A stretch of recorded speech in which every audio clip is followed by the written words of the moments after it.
বন্ধুরা WBCS and PSC coaching চ্যানেলে তোমাদের সকলকে ওয়েলকাম জানাচ্ছি। আজকে আমি তোমাদের জন্য তোমাদের যে আপকামিং WBCS পরীক্ষাটা আসছে সেই পরীক্ষার প্রিভিয়াস ইয়ার হিস্ট্রির একটা PYQ সেট দিয়ে এসেছি। এই আশা করছি এই হিস্ট্রি PYQ সেটগুলো কিন্তু তোমাদের যে কোনো রকম সেন্টারের পরীক্ষা হোক বা স্টেট পরীক্ষা হোক সব পরীক্ষায় কিন্তু কাজে আসবে। তোমরা ইতিহাসের প্রশ্নগুলো কিন্তু খুব মনোযোগ সহকারে দেখবে সমস্ত রকম গভর্নমেন্ট এক্সামে কিন্তু কাজে আসবে। আর আমার ভিডিওগুলো ভালো লাগলে ভিডিওগুলোকে লাইক করো, পারলে চ্যানেলটাকে সাবস্ক্রাইব করে শেয়ার করো, আর খারাপ লাগলে অবশ্যই ডিসলাইক করো এবং কমেন্ট কিন্তু অবশ্যই করো বন্ধুরা। আর তোমাদের WBCS হয়তো 2025 সালের এপ্রিল কি মে মাসে হবে।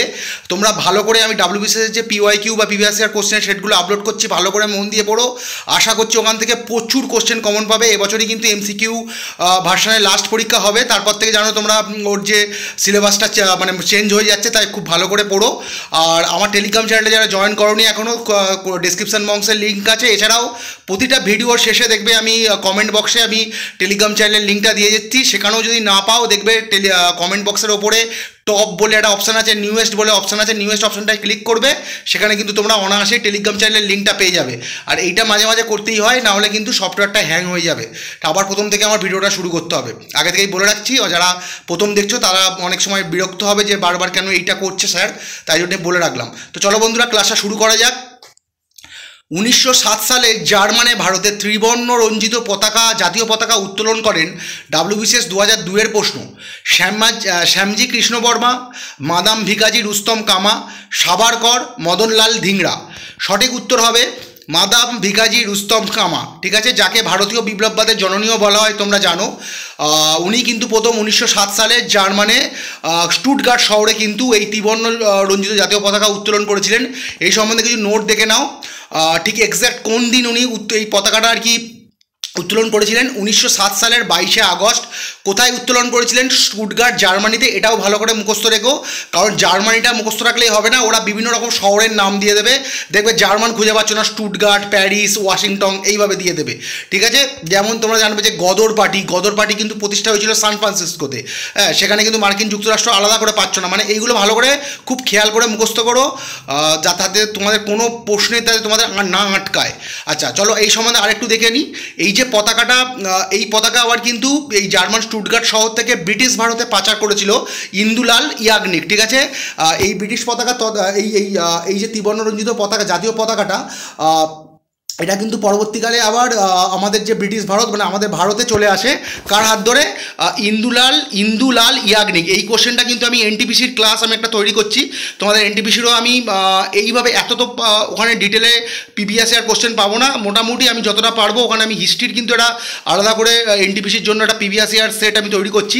ওখানে কিন্তু এই কোশ্চেনটা ছিল যে এইভাবে যে মাদাম কামা জার্মানে যে ত্রিবর্ণরঞ্জিত পতাকাটা উত্তোলন করেছিলেন, সেই পতাকাটা তৎকালীন ব্রিটিশ ভারতকে মাগেল করেন বা পাচার করেন। তখন সঠিক উত্তর হবে ইন্দুলাল ইয়াগনিক। ভালো করে মুখস্থ রেখো নামটা।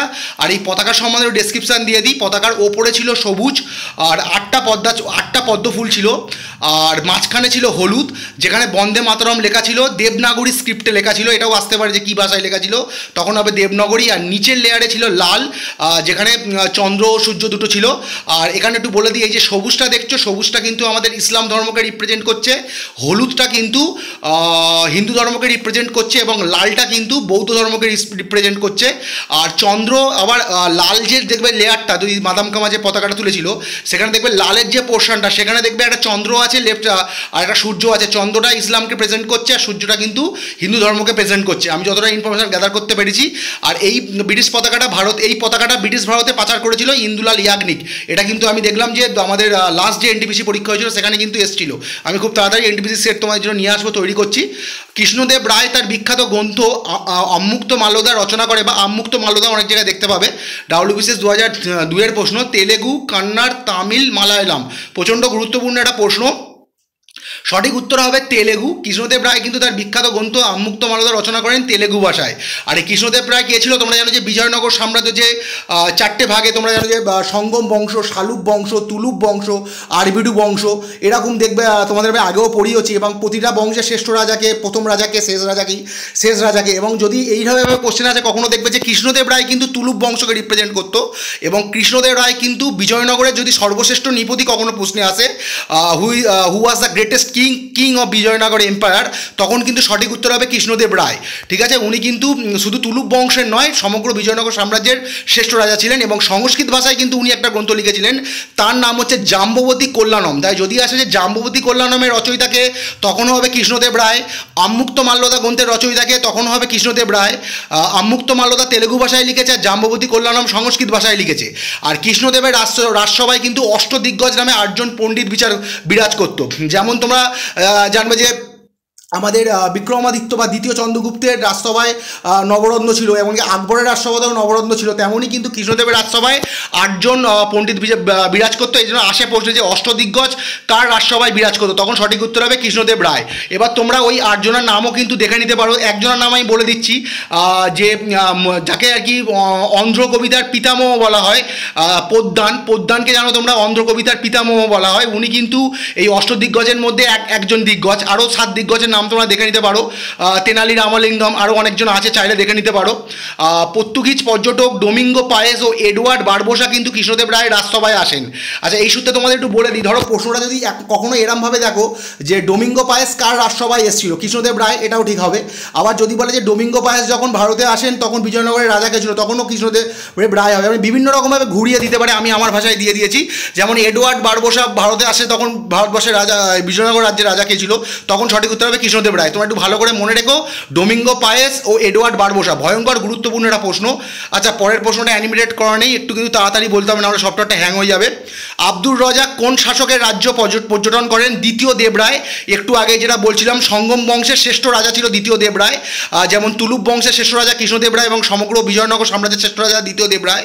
আর আব্দুর রাজ্জাক কোথাকার বাসিন্দা ছিলেন? পারস্যের বাসিন্দা ছিলেন। এবং তিনি কিন্তু বন্ধুরা, তিনি কিন্তু দ্বিতীয় দেবরায় যখন রাজা ছিলেন তখন ভারতে এসেছিলেন। বা যদি এরম আছে যে দ্বিতীয় দেবরায়ের আব্দুর রাজ্জাক কোন রাজার রাজসভায় এসেছিলেন, 4টে অপশনের সঙ্গে দ্বিতীয় দেবরায় থাকে, তখন সঠিক উত্তর দ্বিতীয় দেবরায় হবে।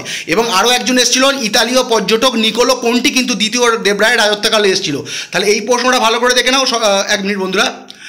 তাহলে পর্তুগিজ পর্যটক ডোমিঙ্গো পায়েস আর এডওয়ার্ড বারবোসা কার রাজসভায় এসেছিল বা কার রাজত্বকালে এসেছিল? কৃষ্ণদেব রায়।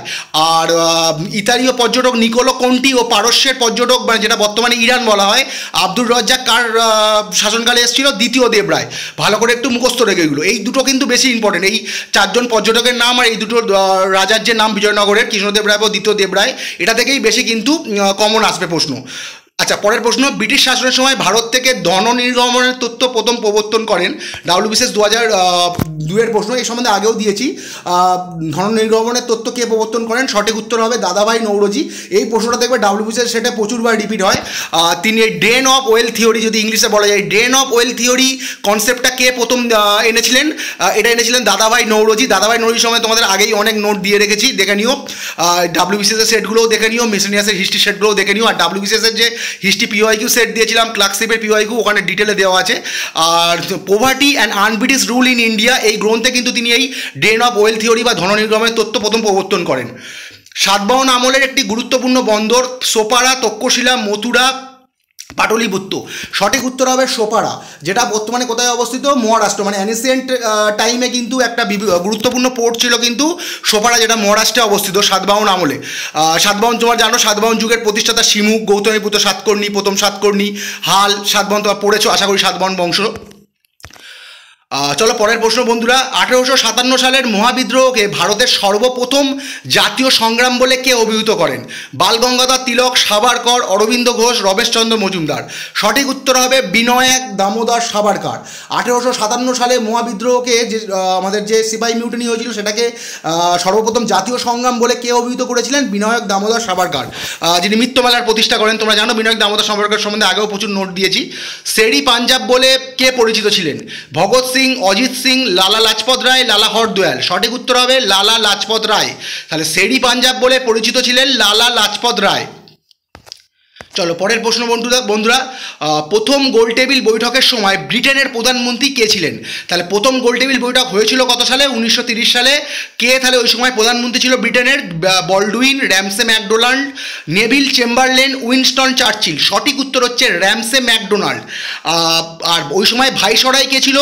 Lord Irwin. ঠিক আছে বন্ধুরা, ওই সময় ভাইসরয় ছিল লর্ড আরউইন। আর দ্বিতীয় গোলটেবিল বৈঠক যখন হয় তখনও প্রধানমন্ত্রী কিন্তু র্যামসে ম্যাকডোনাল্ড ছিল, কিন্তু ভাইসরয় ছিলেন লর্ড ওয়েলিংটন। আর তৃতীয় গোলটেবিল বৈঠকের সময়ও কিন্তু আমাদের যে প্রধানমন্ত্রী র্যামসে ম্যাকডোনাল্ড ছিল, কিন্তু ওই সময় ভাইসরয়ও লর্ড ওয়েলিংটন ছিল। আর এই বৈঠকে যে তৃতীয় গোলটেবিল বৈঠকটা হয়েছিল, ওখানে কিন্তু এই যে বৈঠকে যে ধরো একটা যে বৈঠক হচ্ছে বা মিটিং হচ্ছে, সেখানে তো বিভিন্ন সুপারিশ পাস হচ্ছে, সেই সুপারিশগুলো শ্বেতপত্র বা হোয়াইট পেপারে প্রকাশ হয়েছিল। ঠিক আছে, অনেক সময় প্রশ্ন এরকম আসতে পারে যে দেখবে যে কোন গোলটেবিলে কোন গোলটেবিলের সুপারিশগুলো হোয়াইট পেপার বা শ্বেতপত্রে প্রকাশিত হয়, তখন সঠিক উত্তর হবে তৃতীয় গোলটেবিল, থার্ড রাউন্ড টেবিল কনফারেন্স, বা কত সালে? 1933 সালে। আর এই সুপারিশের উপর ভিত্তি করেই কিন্তু government of India act 1935 pass হয়েছিল। তোমরা জানো যে কটা আমাদের ইন্ডিয়ান অ্যাক্ট আছে, ইন্ডিয়ান কাউন্সিল অ্যাক্টও আছে, গভর্নমেন্ট অফ ইন্ডিয়া অ্যাক্টও আছে, এগুলো খুবই গুরুত্বপূর্ণ, তোমাদের আগেও আমি পড়িয়েছিলাম বিজনেসের সময়। তাই গভর্নমেন্ট অফ ইন্ডিয়া অ্যাক্ট 1935 কিসের ভিত্তিতে প্রকাশ পেয়েছিল?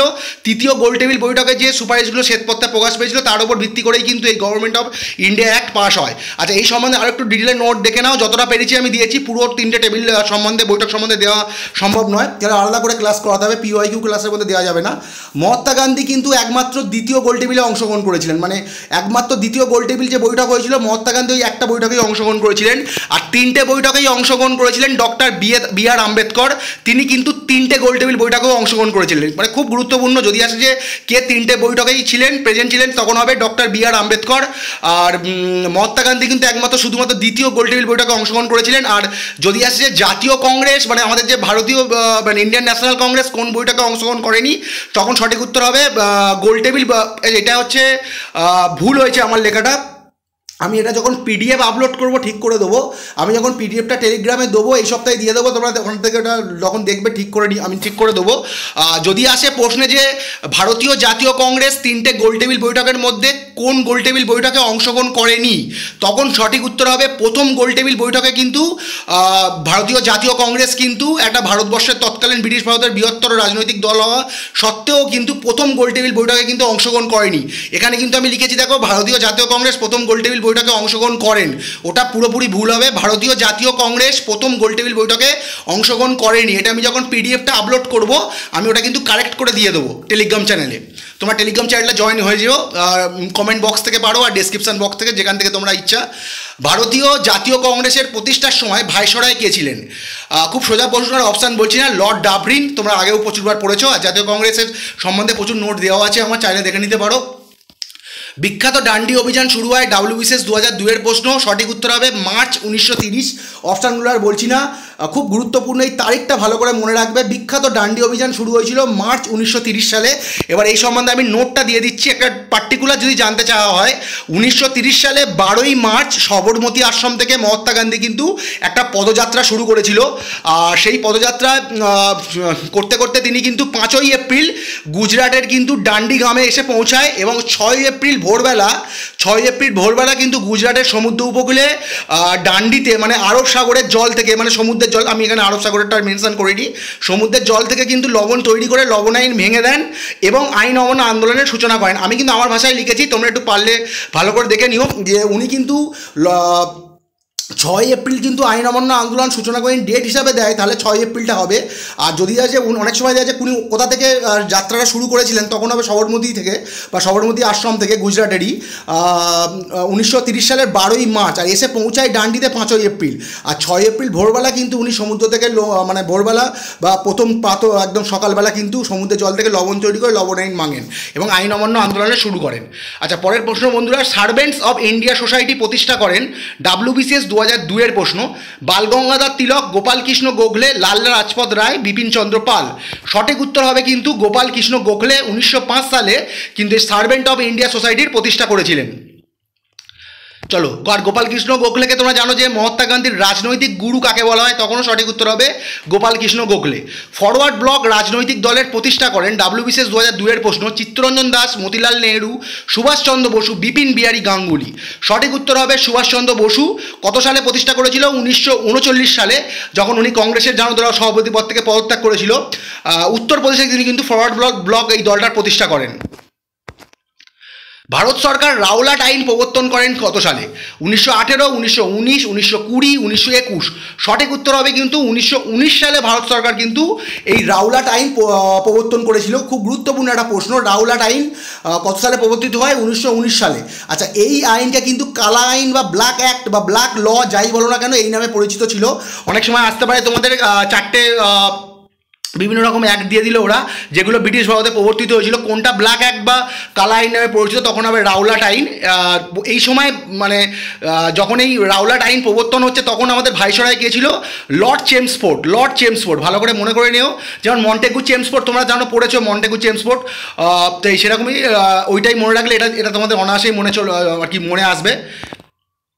আচ্ছা, তাহলে ভালো করে মনে করে রেখে দাও, রাওলাট আইন কিন্তু ব্ল্যাক ট্যাগ নামে পরিচিত, আর এই সময় কিন্তু ভাইসরয় ছিল লর্ড চেমসফোর্ড। চলো পরের প্রশ্ন বন্ধুরা, এদেশের প্রথম বাংলা সংবাদপত্র কোনটি? খুব গুরুত্বপূর্ণ একটা প্রশ্ন, WBCS 2002 এর প্রশ্ন। সমাচার দর্পণ, সংবাদ কৌমুদী, সংবাদ প্রভাকর এবং যুগান্তর। সঠিক উত্তর হচ্ছে সমাচার দর্পণ। যদি আসে যে এদেশের প্রথম বাংলা সংবাদপত্র কোনটি, সঠিক উত্তর হবে সমাচার দর্পণ। যদিও এ নিয়ে কিন্তু একটা বিতর্ক আছে, তবে এখানকার অপশানের মধ্যে সমাচার দর্পণই ঠিক হবে, এবং এটাই কিন্তু পরীক্ষার ক্ষেত্রে এটাই ঠিক হবে। 1818 সালে এটা প্রকাশিত হয়। কোথা থেকে? ব্যাপটিস্ট মিশন সোসাইটি থেকে, কিন্তু এটা যেটা শ্রীরামপুরে অবস্থিত সেখান থেকে প্রকাশিত হয়, এবং এর সম্পাদক কে ছিল? জন ক্লার্ক মার্সম্যান। এগুলো কিন্তু মাঝে মাঝে করতেই হবে, নাহলে ভিডিওটা পজ হয়ে যাবে, আবার প্রথম থেকে করতে হবে। তাহলে যদি আসে সমাচার দর্পণের প্রতিষ্ঠাতা কে বা সম্পাদক কে ছিল? জন ক্লার্ক মার্সম্যান। সংবাদ কৌমুদীর প্রতিষ্ঠাতা কে ছিলেন? রাজা রামমোহন রায়, যেটা 1821 সালে প্রকাশিত হয়। সংবাদ প্রভাকরের প্রতিষ্ঠাতা ছিল ঈশ্বরচন্দ্র গুপ্ত, 1831 সালে প্রকাশিত হয়েছিল। আর যুগান্তর ছিল কিন্তু বারীন্দ্র কুমার ঘোষ, মানে আমাদের অরবিন্দ ঘোষ, ঋষি অরবিন্দ তার ওনার ভাই, উনি কিন্তু এর প্রতিষ্ঠাতা ছিলেন বা সম্পাদক যাই বলো না কেন। 1906 সালে প্রকাশিত হয়, এবং ওনার সঙ্গে কিন্তু ভূপেন্দ্রনাথ দত্তও ছিলেন, আমাদের স্বামী বিবেকানন্দের ভ্রাতা। উনিও কিন্তু যুগান্তরের প্রতিষ্ঠার সঙ্গে যুক্ত ছিলেন। আচ্ছা, এই সম্বন্ধে আরেকটু তোমাদের জানিয়ে রাখি, যদি আসে যে ভারতের প্রথম বাংলা সংবাদপত্র, তখন তো হচ্ছে সমাচার দর্পণ, কিন্তু যদি আসে যে ভারতের প্রথম সংবাদপত্র, তখন সঠিক উত্তর হবে হিকিস বেঙ্গল গেজেট, যেটা 1780 সালে কলকাতা থেকে প্রকাশ হয়েছিল ইংরেজি ভাষাতে। এটাও কিন্তু মনে রাখবে যে অনেক সময় হিকিস বেঙ্গল গেজেট থেকে প্রচুর কোশ্চেন আসতে পারে। হিকিস বেঙ্গল গেজেট কোথা থেকে প্রকাশ হয়েছিল? কলকাতা থেকে। কত সালে? 1780 সালে। কে প্রতিষ্ঠাতা বা কে প্রকাশ করেছিলেন? প্রথম যেভাবে ঘুরিয়ে দেয়, ঘুরিয়ে কোশ্চেনটা করুক, কে প্রতিষ্ঠাতা বা কে সম্পাদক? James Augustus Hicky. এর ভাষা কী ছিল? বাংলা ভাষা ছিল, এই ইংরেজি ভাষা ছিল, মানে হিকিস বেঙ্গল গেজেটের ভাষা কী ছিল? ইংরেজি ভাষা ছিল। আর এই সম্বন্ধে আরেকটা নোট দিয়ে দিই, এই যে একটু আগে বলছিলাম যে এদেশের প্রথম বাংলা সংবাদপত্র যেটা সমাচার দর্পণ বলছি, এটা সম্বন্ধে বিতর্ক এই কারণে আছে। দেখো, এইখানে যেটা দেখছো বেঙ্গল গেজেট, এটা 1816 বা 1818 সালে প্রকাশিত হয়েছিল, যার সম্পাদক ছিল গঙ্গা কিশোর ভট্টাচার্য। কিন্তু তোমাদের ওরা কখনোই কনফিউজ করে প্রশ্নটা দেবে না। যখনই দেখবে প্রশ্ন এসছে যে এদেশের প্রথম বাংলার সংবাদপত্র কি, সেখানে এই বেঙ্গল গেজেটটা তোমরা দেখতে পাবে না, এই সমাচার দর্পণটাই থাকবে, ওটাই সঠিক উত্তর হবে 3টে অপশনের সাথে।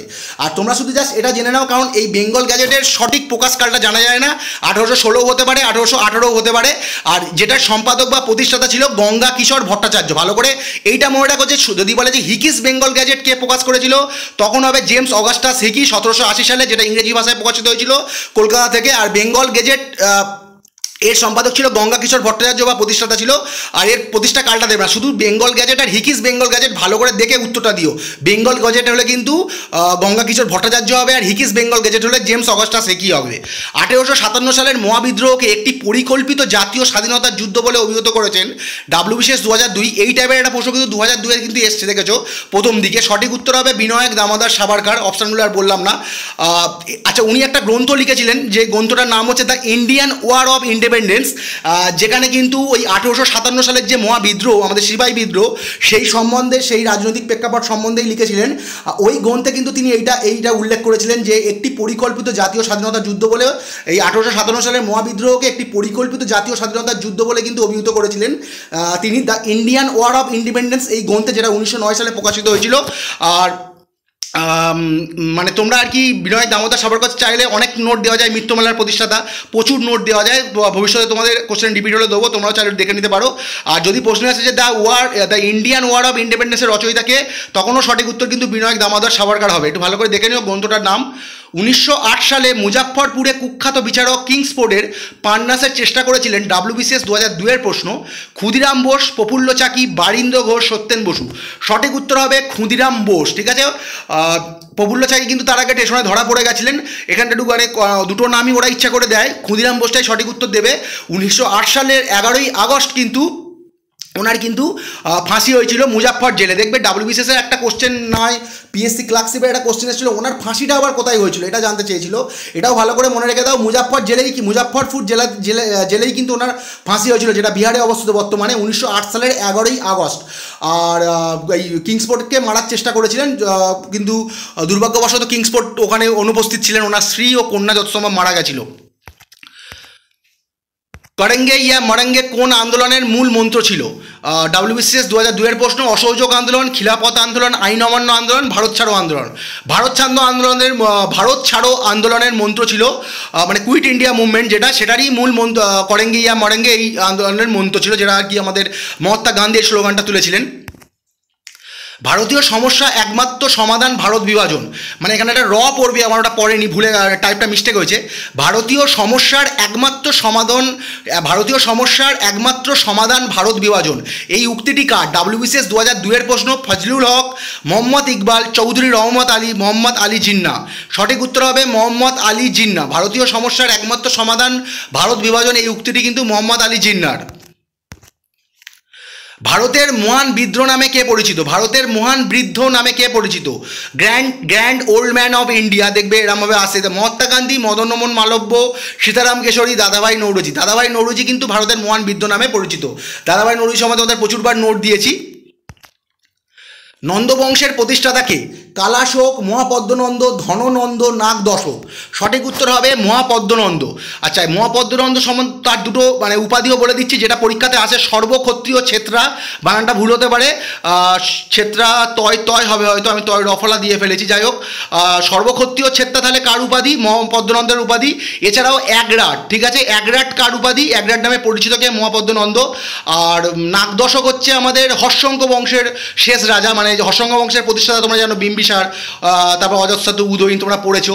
এবং কালাশোক হচ্ছে শিশুনাগ বংশের রাজা, আর ধননন্দ হচ্ছে আমাদের নন্দবংশের শ্রেষ্ঠ রাজা, আর মহাপদ্মনন্দ হচ্ছে নন্দবংশের প্রতিষ্ঠাতা। ঠিক আছে বন্ধুরা, চলো পরের প্রশ্ন। চৌরিচৌরা ঘটনার নিম্নলিখিত কোন আন্দোলনের প্রত্যায়িত হয়? চৌরিচৌরা ঘটনার, আচ্ছা এখানে আমার একটুখানি মানে লেখাটা ভুল হয়েছে, টাইপ মিস হয়েছে। চৌরিচৌরা বলে একটা ঘটনা ঘটেছিল, যার এগেনস্টে, যার পরিপ্রেক্ষিতে নিম্নলিখিত একটা আন্দোলন কিন্তু প্রত্যায়িত হয়েছিল। মানে এটা হবে, ভালো করে লিখলে হবে, চৌরিচৌরা ঘটনার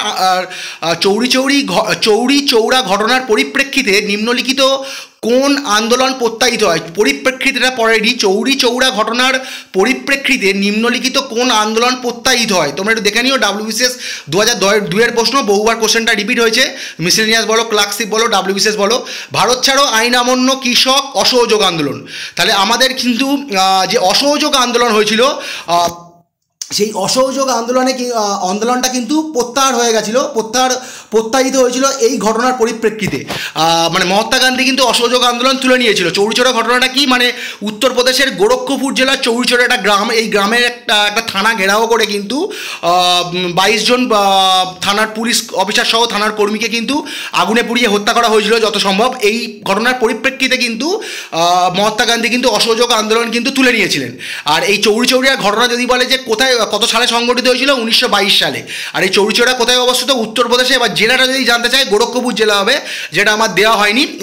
এটাও কিন্তু আসে অনেক সময়, চৌরিচৌরা কোথায় অবস্থিত, ঘটনাটা দিয়েই বলে দেবে কোথায় অবস্থিত, ঘটনাটা দিয়ে তারপর বলে দেবে চৌরিচৌরা কোথায় অবস্থিত, এইভাবে কোন স্থানে। আর এর এগেনস্টে কিন্তু অসহযোগ আন্দোলন তুলে নিয়েছিল মহাত্মা গান্ধী। তো চলো বন্ধুরা, আজকের এই পর্যন্ত। কালকেরে আমি কিন্তু 2002 আর কিছু প্রশ্ন বাকি আছে, তার সঙ্গে 2003-এরও কিন্তু আমি কিছু প্রশ্ন অ্যাড করে একটা ক্লাস আনবো।